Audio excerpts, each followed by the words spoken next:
Donc, je vous présente Charles Marsan. Il est titulaire d'un baccalauréat en biologie de l'UQAM, un doctorat en médecine vétérinaire de l'Université de Montréal. Il a pratiqué la médecine et la chirurgie vétérinaire pendant 15 années chez les petits et grands animaux, avant de réaliser une maîtrise en bioéthique en 2012 sur l'analyse des enjeux éthiques soulevés par des situations de conflit d'intérêts dans la pratique vétérinaire. Il termine actuellement un doctorat sur la perception et la compréhension du concept de conflit d'intérêts par les divers acteurs universitaires. Donc, je cède la parole à Charles Marsan. Merci beaucoup. Merci surtout de m'avoir invité, de m'avoir donné l'opportunité de venir vous présenter nos travaux en bioéthique empirique que je fais avec mon directeur Bryn William Jones à l'Université de Montréal. Donc, je ne peux pas changer ma diapo. Comment ça fonctionne avec la souris? Ah oui. Okay. Le problème auquel on s'est... en fait, c'est ce qui nous a titillé, Bryn et moi, c'est le fait que les gens comprennent normalement pas, vraiment pas les conflits d'intérêts. C'est tout et n'importe quoi. Les gens voient ça de manière péjorative, comme si il s'agissait d'un acte criminel. Donc, comment on peut demander aux acteurs universitaires de déclarer des choses qui sont considérées comme contraires à l'éthique? Ce qui fait en sorte que les acteurs gardent souvent les vrais conflits d'intérêts qui vivent sous silence. Tout le monde remplit le formulaire, dit non, non, non, non, non. Oh, j'ai donné une conférence ici, j'ai reçu $200. Ça se limite un peu à ça, alors que les conflits d'intérêts, on est toujours en conflit d'intérêts, tout le monde, sauf peut-être certains cas qui n'ont aucun pouvoir décisionnel. Bref, qu'est-ce qu'un conflit d'intérêts? Dans la définition, une chose certaine, c'est que le conflit d'intérêts, ce n'est pas un acte criminel, ce n'est pas contraire à l'éthique, ce n'est pas un acte de mauvaise foi, c'est simplement une situation, un contexte ou des circonstances où l'individu ou l'institution se trouve en position de pouvoir. Et c'est très important qu'il est en position de pouvoir. Par exemple, un étudiant de premier cycle ne peut pas être en conflit d'intérêts, mais le professeur, lui, qui a le pouvoir d'évaluation, lui, il peut être en conflit d'intérêts. Donc, une situation où une personne qui se trouve en position de pouvoir se trouve à risque, pas accusé ou coupable, se trouve à risque de modifier son jugement ainsi que ses actions de manière à privilégier des intérêts secondaires. Par exemple, on pense souvent aux intérêts économiques. Aux États-Unis, les conflits d'intérêts, ce n'est qu'économique. Mais il y a des conflits d'intérêts qui sont idéologiques. Juste le fait d'être accroché dans un département à une méthodologie peut faire en sorte qu'un autre chercheur arrive avec une autre méthodologie. Puis là, il y a un conflit d'évaluation, tout ça, parce qu'on est comme embarqué dans notre idéologie. Ça peut être religieux, mais pas seulement économique. Donc, favoriser des intérêts secondaires au détriment d'intérêts primaires qui sont liés à nos devoirs et responsabilités. Par exemple, pour un médecin, l'intérêt du client. La question de recherche qu'on a posée, c'est en fait comment est-ce que les différents acteurs de l'Université de Montréal comprennent et perçoivent les conflits d'intérêts. J'ai monté un sondage en prenant un cours avec la professeure Claire Durand, une experte des sondages, en fait, à l'UDM, son cours de troisième cycle, où j'ai monté un formulaire d'enquête avec 77 variables, un gros formulaire, dont 55 variables dépendantes, 14 indépendantes comme l'âge, le sexe, l'origine ethnique, le niveau de scolarité, le statut, et 8 questions ouvertes. Aujourd'hui, je vais vous parler surtout des données quantitatives. Pas surtout, mais exclusivement. On échantillonne une population de 5074 personnes. C'est à peu près la moitié des membres du personnel, la moitié des étudiants. Et voici comment sont distribués. C'est le bureau de la recherche institutionnelle qui m'a fourni les adresses courriels et puis qui ont fait une sélection aléatoire dans la population de l'université. Les experts me disaient, quand ils regardaient mon questionnaire, ils me disaient, Charles, tu vas avoir environ une personne sur 8 qui va répondre à cause que c'est un gros, premièrement, c'est un gros formulaire et le sujet des conflits d'intérêts, ça intéresse personne. Puis, donc, je m'attendais à 12,5 % de taux de réponse et j'ai eu une personne sur 3 dans le membre du personnel et un étudiant sur 5 parce qu'on a administré le sondage novembre-décembre, c'était en fin de session, les étudiants n'avaient pas le temps. Et donc, c'est un taux vraiment qui a dépassé nos attentes. La distribution dans notre population, hommes-femmes, c'est la même que à l'intérieur de l'université. Donc, on a pris un échantillon qui était représentatif des membres de l'université. Il y en a 14 variables indépendantes, mais je vous en présente une, le diplôme le plus élevé que chaque membre a utilisé. On a majoritairement des doctorats, mais on a un peu de tout. Les diplômes de secondaire pour les employés de soutien. Le sondage est fait surtout d'échelles de Likert. C'est des échelles d'accord, en fait, de tout à fait en désaccord à tout à fait d'accord, des échelles de risque et des échelles d'utilité de certaines pratiques. Donc, je les ai numérotées de 1 à 4. Tout à fait d'accord à un poids supérieur à tout à fait en désaccord pour pouvoir faire les statistiques. Et j'ai aussi ajouté, j'ai pas mis un point central. Ça, c'est toute une affaire de choisir si on met le point neutre au centre. Selon mes recherches, si j'avais mis un point central, étant donné la complexité de ces questions-là, la paresse aurait fait en sorte que beaucoup auraient choisi le point central. Et au niveau statistique, si on élimine ça, ça ne sert à rien. Ça fait des échelles de peut-être un peu plus fluides, mais c'est plus difficile à analyser, puis c'est préférable. J'ai rajouté un 5e choix, c'était « je ne sais pas ». Un aveu d'ignorance à des académiciens, c'est quand ils choisissent « je ne sais pas », c'est parce que vraiment, ils ne peuvent pas se placer. Donc, c'est nos 3 échelles que j'ai utilisées. Avec une grosse banque de données, avec 1500 répondants, 1700 personnes qui ont répondu et 67 variables, la première chose à faire, c'est une analyse factorielle des échelles pour vérifier si le formulaire de sondage était bien construit. C'est une méthode, en fait, je ne fais pas un cours sur la technique parce que c'est vraiment complexe, là, mais en gros, c'est une méthode qui est basée sur la corrélation entre les variables. C'est la tendance d'une variable à varier en même temps qu'une autre. Je vais vous montrer comment ça se fonctionne. En premier, on regarde la qualité de représentation initiale pour voir quelle est la corrélation de chaque variable avec les autres. Là, j'ai commencé avec 33 variables. Je ne vous montrerai pas toutes les étapes pour retirer certaines variables. Lorsque la corrélation est en bas de 0.2, normalement, la variable n'est pas tout à fait corrélée. Donc, je suis parti de 33, j'en ai enlevé 8 de manière une à une pour vérifier l'effet. Et puis, ce qui nous dit que le sondage est bien construit, c'est la cohérence ici qui est indiquée par le COEMO. À 0.7, c'est très bon. À 0.8 et en haut de 0.8, c'est vraiment, vraiment excellent. Donc, ça démontre que notre analyse factorielle est solide. Ça, c'est l'analyse factorielle finale. J'ai 6 facteurs. Et puis, aujourd'hui, je vais vous parler surtout du premier facteur, le plus solide, le plus cohérent, qui représente les attitudes par rapport aux formulations péjoratives des conflits d'intérêts. Le fait qu'une personne réponde d'une certaine manière à une question et va répondre de la même manière aux 8 questions qui évaluent en fait les dimensions que j'ai voulu évaluer dans mon sondage. Et le fait que l'analyse factorielle soit solide comme ça et significative, ça prouve que mes questions péjoratives, c'est vraiment des questions qui traitent ce thème-là et les autres dimensions aussi que je voulais évaluer. Donc, ça, c'est Eureka. C'était vraiment surprenant d'avoir une solidité comme ça dans mon analyse factorielle. Ça nous a permis de créer une échelle pour le facteur 1, qui est la vision péjorative des conflits d'intérêts. Donc, j'ai une échelle de la vision péjorative des conflits d'intérêts avec mes 8 questions.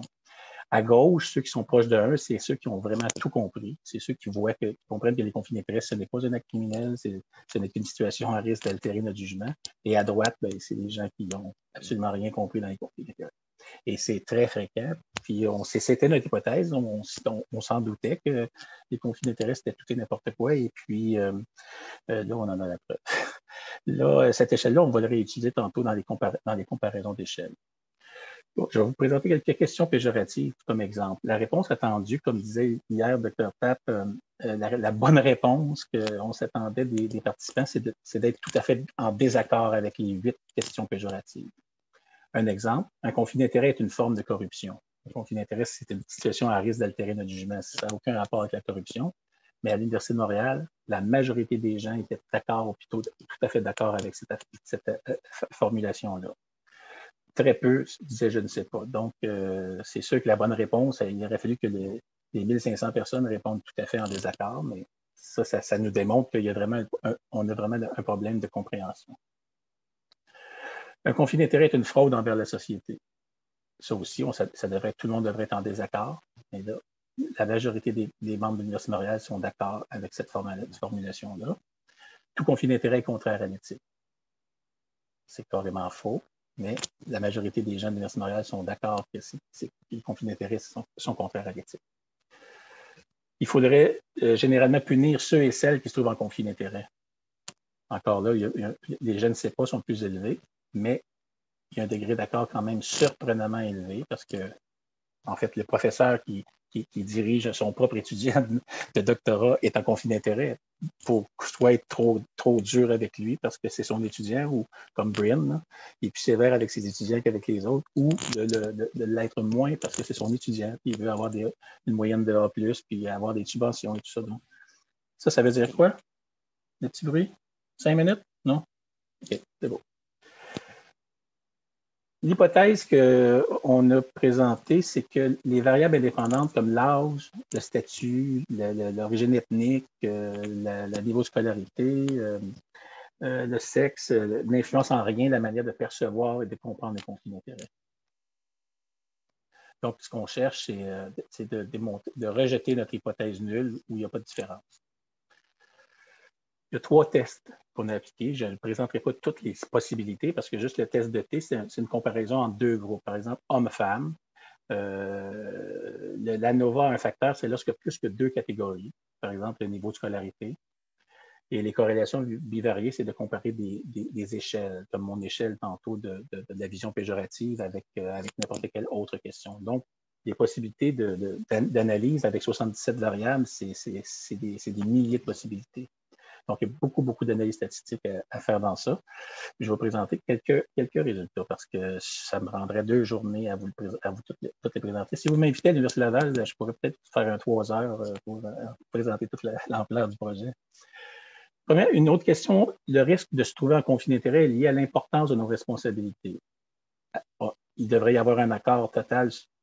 4, tout le monde devrait avoir dit je suis totalement d'accord avec cette formulation-là, mais la majorité des gens n'ont pas compris cette question-là.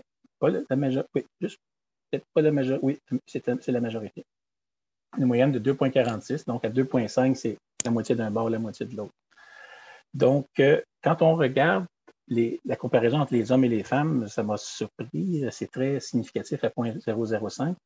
Les hommes ont mieux compris cette question-là que les femmes. Les femmes sont plus enclines à penser qu'un conflit d'intérêt, ça n'a pas de lien avec les responsabilités qu'on a. Le risque est un conflit d'intérêt. Autre question, je comprends suffisamment bien les conflits d'intérêt pour gérer ces situations-là moi-même. Ça, en fait, les conflits d'intérêt, on est mal placé pour gérer nos propres conflits d'intérêt. Il y a des expériences qui l'ont démontré. Par exemple, ils ont demandé à des médecins d'analyser les conflits d'intérêt des gestionnaires de portefeuille. Les médecins, là, des experts, ils trouvaient toutes les failles, ils trouvaient toutes les bugs. On a demandé aux gestionnaires de portefeuille de regarder les conflits d'intérêt de la pratique médicale des experts et autres avec, ils arrivaient à tout trouver les conflits d'intérêt sans ambiguïté. Mais quand on demandait aux médecins de regarder leur propre conflit d'intérêt et vice-versa avec les experts, là, il y avait comme un biais, là, ils ne voyaient pas, ils disaient, ben voyons donc, si on ne peut pas faire autrement, c'est comme ça qu'il faut qu'on fonctionne, on doit toujours marcher comme ça. Donc, on est mal placé pour gérer nous-mêmes les conflits d'intérêt. Ça devrait se faire en multidisciplinarité. C'est ce qu'on essaie de promouvoir à l'Université de Montréal, que les collègues parlent entre eux autres quand ils ont des interrogations par rapport aux situations qu'ils vivent. Donc, ici, il y a des gens qui ne sont pas d'accord. Bon, il y a des gens, la majorité sont d'accord qu'ils peuvent gérer les conflits d'intérêts eux-mêmes. Si on compare hommes et femmes, ça aussi, ça a été comme Eureka, avec une signification qui est vraiment immense, très hautement significatif. Les hommes ont plus tendance à penser qu'ils peuvent gérer les conflits d'intérêts eux-mêmes que les femmes. Bien que c'est assez distribué proportionnellement. La moyenne, je pense, c'était presque 2,5. Donc, quand on le représente sur le plan graphique, on voit que les hommes sont différents des femmes. Tout conflit d'intérêt est contraire à l'éthique. Une des plus grandes questions qui est dans la liste de mes questions péjoratives. La majorité des gens sont d'accord.